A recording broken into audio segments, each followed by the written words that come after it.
This is the exact spot I reviewed the Kia Niro XX Touring Hybrid version, but now they have an electric version. Hey guys, welcome to Chris Mack. In this vehicle, I'm going to show you this EV Wave Edition. Show you all of its different features, take it on the drive, and give you guys my final verdict. But let's go ahead and get into this review. You know what? I'm going to do remote start this time. Lock the doors, remote start, and I'm going to try the smart park function and see how good it is. She's working. She's off. She's off to the races. Let's go, let's go, let's go.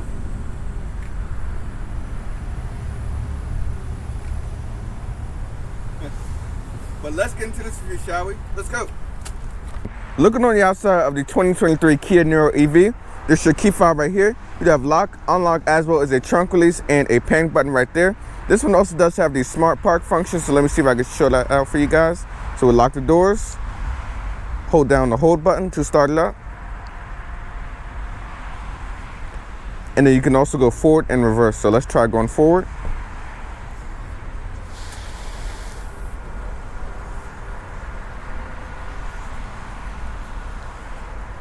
As well as reverse when you do hit the down button. You can also hear the backup chime as well. So cool. So you can see the little buttons right here as well as the remote start function. But let me show you guys a little bit more about this exterior. It is dressed in a mineral blue exterior, same color as the hybrid version I did review a few months ago. You have full LED lighting with your LED daytime running lights and turn signals right here with your LED low and high beams right there. Your charging port is also at the front of the vehicle, so I'll go ahead and talk about specs. As a 64.8 kilowatt hour battery, which gets 253 miles of all electric range. It can charge on a DC fast charge from 10 to 80% in 43 minutes. Vehicle weighs about 3,800 pounds. It does also have a 11 kilowatt onboard charger as well.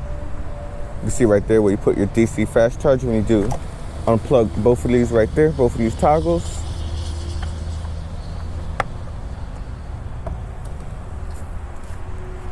Looking over here at the wheels, you have a 17-inch Aero style wheel to help with aerodynamics and get the maximum 253 miles of range.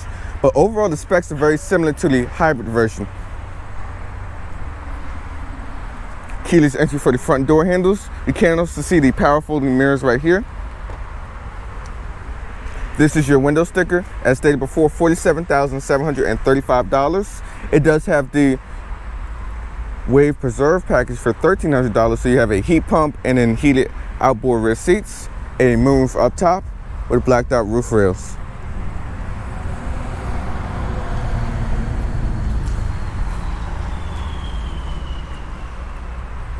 You do have LED tail lights for the full rear of the Niro, so you got LED brake lights up top with your turn signals down below, and your reverse lights are right here. We'll show you guys the trunk space. Opening the trunk, you'll find 22.8 cubic feet of space. The seats do fold down in a 60-40 fashion. You have a little bit more storage down below with a fixed fat kit, as well as a first aid kit right there. LED illumination right there. A little bit more storage on both sides for smaller stuff, as well as tie downs for your cargo. Tailgate is powered, so I'll go ahead and close that.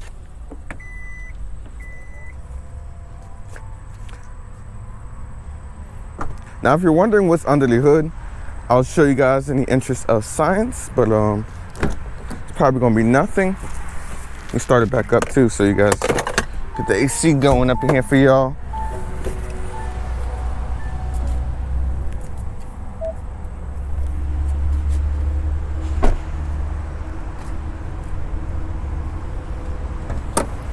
You see right there, you do just have your battery cover right there for the front motor, which is up front. This is a front wheel drive system, about 201 horsepower with 188 pound-foot of torque. As stated before, vehicle weighs about 3,800 pounds.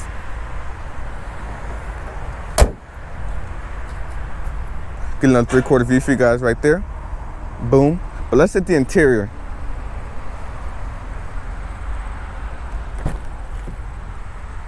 Hopping inside of the back seats. adjust for my frame at 5'6", maybe a little bit further back than typical, but I have about 4 inches of legroom. As far as headroom goes, I have about 1.5 inches, 2 inches of headroom, which is also pretty good. Also with this Wave Preserve package, I stated before, you do have the heat pump as well as these outboard 2-stage heated rear seats with your air vents. And I do also like the USB-C ports in the back of the chairs. But other than that, it's very similar to the regular hybrid version of the Niro. LED illumination up top. Quick look to your cockpit right there. Boom. But let's go and hit the driver's seat of the Niro EV, where all the action happens.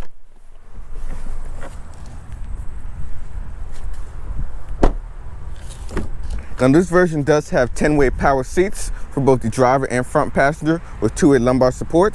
They are heated and cooled. The steering wheel is also heated. You have a manual steering column right there. 2-person memory for the driver with your power folding mirror functions over here on this side. You have your cluster illumination, trunk release, as well as traction control functions right there. When stepping inside, you have your light controls over here on this stalk, with your wipe controls over here on that stalk, with this lovely 2-spoke steering wheel design right here. Move it back so you guys can see the full view of this. Your drive modes are right here. So you do have a normal, a sport, as well as a eco mode, and a snow mode if you do hold down. You can see the cluster does change themes. This is a 10.25-inch cluster right here. You can see a little bit more sporty display right there. And also change your miles right there of range when you do go between the different drive modes. Over here on this side is how you can control your cluster right here in front of you, as well as all your driver assist technology, which you will try on the road. You can change the various different pages and menus right there, and so on. Also do have paddle shifters behind the wheel right here to help with the region braking. We will try the various different modes when you do hit the road. And also up top, you can see this clear crisp head-up display, so you have your speed as well as the speed limit in the area, radio information, and so on. But looking over here at this infotainment, this is a 10.25-inch Euro touchscreen right here. But I do want to start out with a quick audio test. That you do have to wire up the CarPlay and Android Auto down below, which is kind of a bummer, but I'm hoping for the next generation they'll incorporate some wireless technology. But let's try the audio test with this 7-speaker Harman Kardon sound system.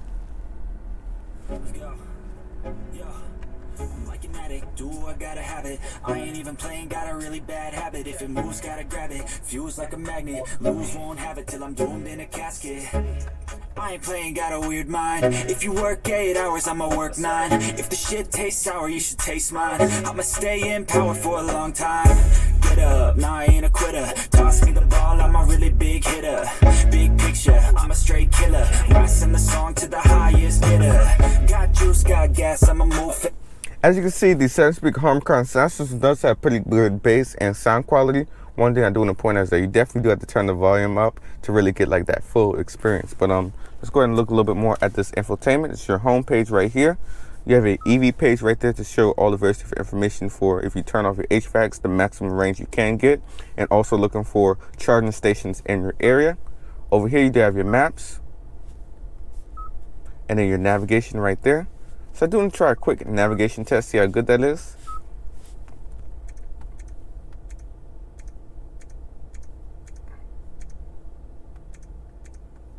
As you can see right there, navigation is very quick to pick up a destination and it's easy to use.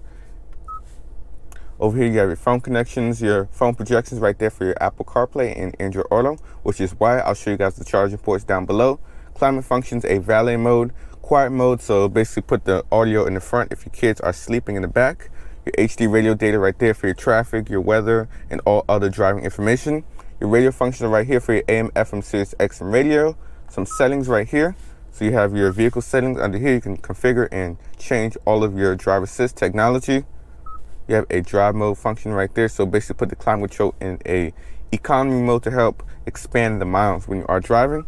Head-up display controls are right here with your cluster theme changes. Climate functions, seat controls are right there. And you do also have a little bit of ambient lighting as well when you go under the lighting page. You can see right here, I do have it set to a blue. And then let's see if I set it to a gold color. And then you do also have orange. And let's try violet cloud, which is like a purple, light purple, and then dreamy purple is a dark purple right there. You guys can see that. Just a little bit of accent lighting to really spruce up the interior ambiance inside of the cabin at night. But you can basically change between all these different colors. You can also set a custom color right there. So you basically have this whole light chart right there, which you can just configure and get the most ideal color with 64 different colors. You can also link to your drive mode, change the brightness, and dim when it's dark. Door controls right there. Now it does have the smart liftgate right there, so you stand behind the vehicle with the key in your pocket for about 3 seconds and it'll open up automatically. To use the key right there, you have a key card as well as you can use your phone to open up the vehicle. Convenience functions right there for your wireless charger as well as rear occupant alert, so on. Under EV settings right here, you can basically configure your electric charger or the battery. You can change what the maximum percentage is. So let's say you want to keep the vehicle over a long period of time. You can have it put on 80% to conserve the battery over that period of time. You does have a 11 kilowatt hour onboard charger as well that I mentioned in the Walkaround. Region functions right there, charging functions, and so on. You also have your user profiles, voice recognition, screen layout, all your different displays. But looking further down, you do have your dual zone climate control right here, which this is probably one of my favorite parts about these new Kia vehicles, is that you can actually hit this button right here. Boom, and it'll change to radio functions for the infotainment, which is so cool. I like that. So it's like kind of a two-stage button. So you can have climate controls, you can have radio functions right there. But you do have a dual zone climate control, like I mentioned before, where your defrost and both zones are independent from each other when you do unsync them. But looking further down, you do have a 12-volt charger right there with the USB-A port. This is connectivity into the infotainment for CarPlay and Android Auto. A USB-C port over here, that is just for charging. And then you do have a wireless charging pad down below. Boom, see right there, charging up, no problem at all. Your push button start is right here. And then you do also have 3-stage heated and cooled front seats. The heated steering wheel button right there and the auto hold. Over here is for your parking sensors, as well as your backup camera right there. So you see right there, you do have a backup camera with trajectory lines. You can also put it on when you are in reverse. So basically push down and over, that's reverse, neutral, and then drive over here. And you basically push for a park. Shockingly, this does have the smart park function, but it does have a 360 camera, which is an odd combination. But we do have a automatic parking brake right there with 2 cup holders. You should push that right there to close it or expand it. So you can have like storage compartment like this, or when you do have drinks, you can just put it up like that. And yes, that just threw the key back, like flung it. You have a center console right here with pretty good storage. Garage door opener right here. And then you have all of your telematic information up top with LED illumination, Key Connect, as well as SOS over here, and a moonroof up top, which will slide open to let in light. You can also tilt it open as well when you do push that button right there. But let's go and take the Niro EV for a drive and see some of the differences versus the hybrid version. We are behind the wheel of the 2023 Kia Niro EV. Right now we are in eco mode for maximum amount of range. Now I want to talk a little bit more about the differences between the hybrid version, which I did review a few months ago, and this fully electric version. Now talking about specs, as stated before in the Walkaround, as a 64.8 kilowatt hour battery, which gets 253 miles of electric range. DC fast charge times from 10 to 80% are about 43 minutes. It does also have a 11 kilowatt hour charger as well on board. Speaking of visibility at the front, rear, and sides, it is very similar to the regular hybrid version of the Niro. I can see very good over the hood, as well as out the side mirrors, and it's a smidge obstructed with the C-pillar in the back. But other than that, it's very similar to that vehicle.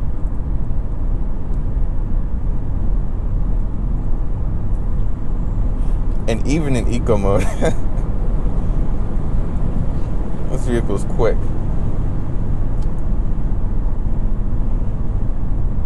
So right now I have the region braking set to level 3. So you have 4 different modes for the region braking. You have a iPedal Max, which is like a level 4. And then you have level 3, 2, and 1. You can also turn it off as well.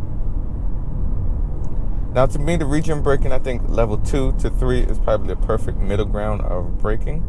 So this is level 3 right here. Now, speaking of seat comfort is great. I have heated and cooled seats, a heated steering wheel, and two-person memory for the driver over here. Both front seats are a 10-way power with a 2-way lumbar support.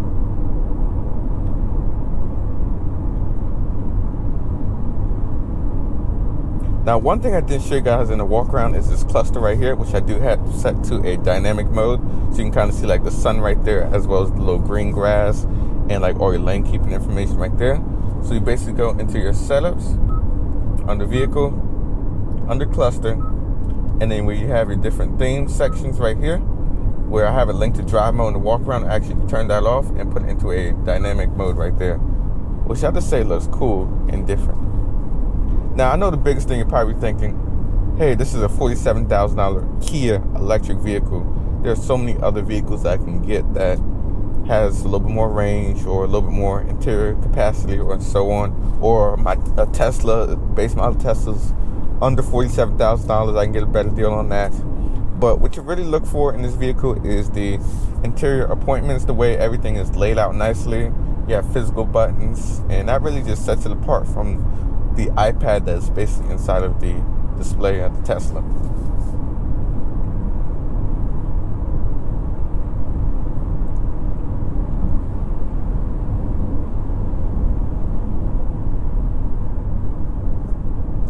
There's a little more of that regen braking. I think level 3 is probably the perfect amount.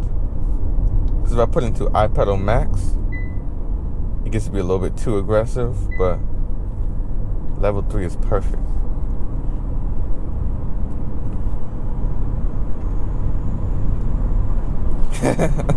Now, eco mode, for only 201 horsepower and 188 pound for the torque, moving this 3,800 pound vehicle, that instantaneous electric power just goes. It's more than enough. You really don't need like no crazy amount of horsepower. I have to say though, this has the perfect balance of range and power though. And knowing Hyundai and Kia vehicles, I know that they can actually go a little bit above the EPA range suggested. Now, it's funny enough, this is actually my second time doing the POV drive because I didn't like the camera angle. And I was coming up here doing my first driving footage, and I found a Hyundai Ioniq 6, and I also did see a Rivian pickup truck, which this is funny, like all these electric cars out here. And then that's like a Mazda, I know, so some electric or hybrid something right there. But I think I'm going to bank a little bit more towards electric for that vehicle. But yeah, it's like electric car day. What's going on? But yeah, so back to the review. You get the spinning tires.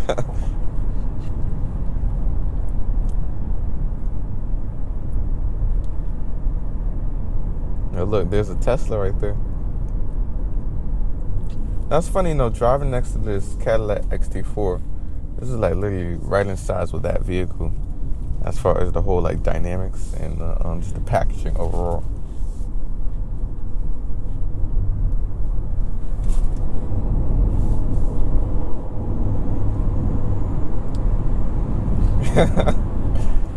And the crazy part is I'm in eco mode. I'm not even in sport mode yet.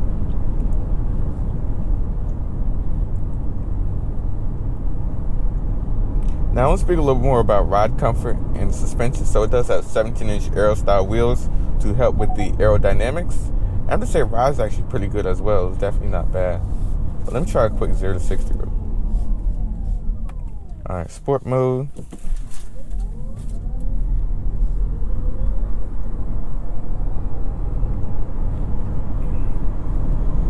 And there's 60 right there.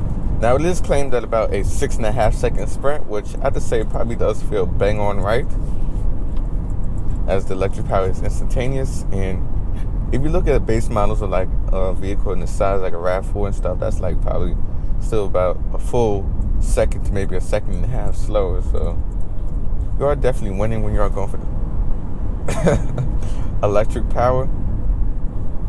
Just the kick in the seat, this is right there. Now, one thing that is shocking though is that if you look at the key fob right here, let me show you guys that. It does have the smart park function, But it's so weird that it doesn't have a 360 camera, which will also incorporate the camera mirrors, which I'm shocked this doesn't have.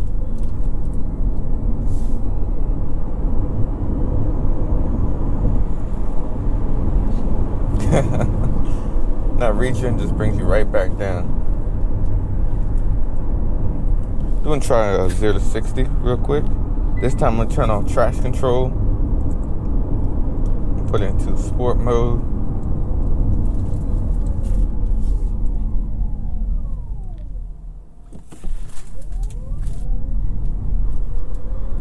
Smidge of tire spinning, but still pretty good. And there's 60 right there.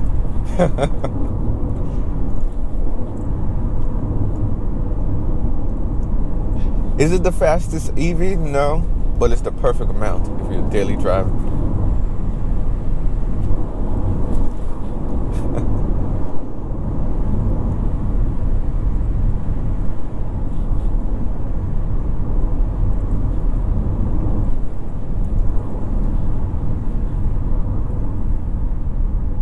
I think we got room for one more 0 to 60, right? There's one more.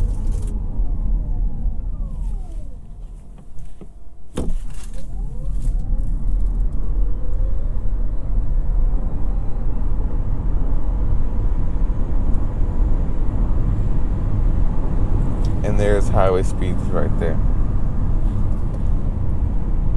But going back into its eco mode for setting, and we're just chilling for a minute. Let me show you guys the EV page over here. So basically, EV page will show you the maximum amount of range you can get. So if you turn off the HVACs, it'll show you can actually get an extra mile off that. Which honestly is not a bad trailer. Saying that the HVACs is set to like 63 and on level 1 fan speed. It's actually not bad. And over here you do have all your different stuff right here inside of the infotainment. Everything is laid out pretty good and it's easy to use. We use the region brake. Let me show you guys the iPedal function right here. So if I let off,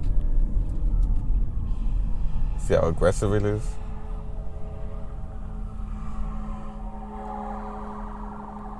Rescue squad. Make sure nobody else.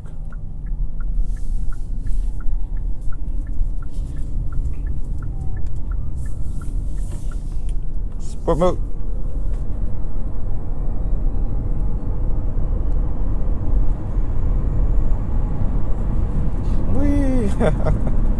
This is fun. But as we just chill on the highway, let's talk a little more about how the interior cabin noise is at highway speeds. I'm going about 55 miles an hour. It was pretty good. Not too much wind noise.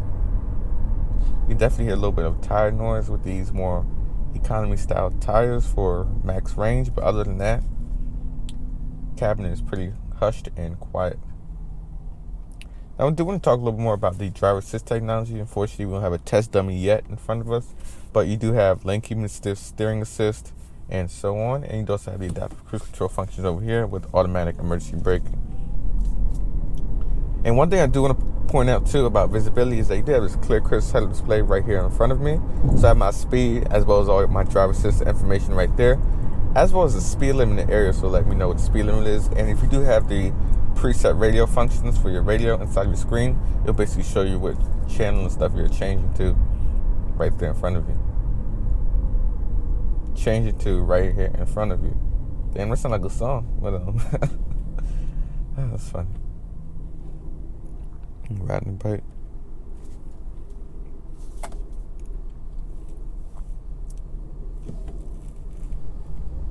Alright, now we got someone in front of us. Let's go ahead and throw that on.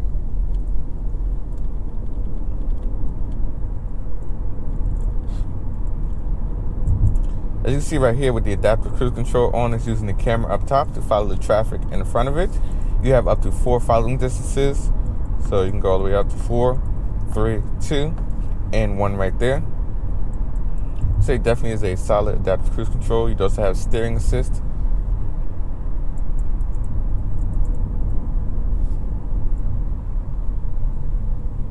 See right there, they're putting on brakes, we're putting on brakes. Driver assist definitely does work. Is it a technology leader? No, but it's proven technology, which is a good thing. But I'm sure, you know, you guys are actually looking at the new electric cars and stuff. You kind of expect a little bit more driver assist, hands-off functions and stuff. But this is a kind of more on the simple side of adaptive cruise control. It's definitely not like if you look at the Cadillac Lyric or even the Tesla self-driving stuff. It's definitely not as advanced as that, but it's more than just regular adaptive cruise. But as we get a little bit closer to the dealership, I want to get into the conclusion of what I think about this Kia Niro EV and show you guys a couple of more differences about this versus the hybrid version. Now, of course, the electric batteries, you have a little bit more buttons and stuff that are different. It's like a little button right there in the footwell for the battery. And then a couple more changes around here too. You got the EV button right there. So they did kind of make this a little more different from the hybrid version. And of course, the powertrain when on the road is definitely noticeably different. The power is instant. You don't have a 6-speed dual clutch like you do in the hybrid version with a gas engine and a smaller electric battery. But overall, what I do like though is the technology.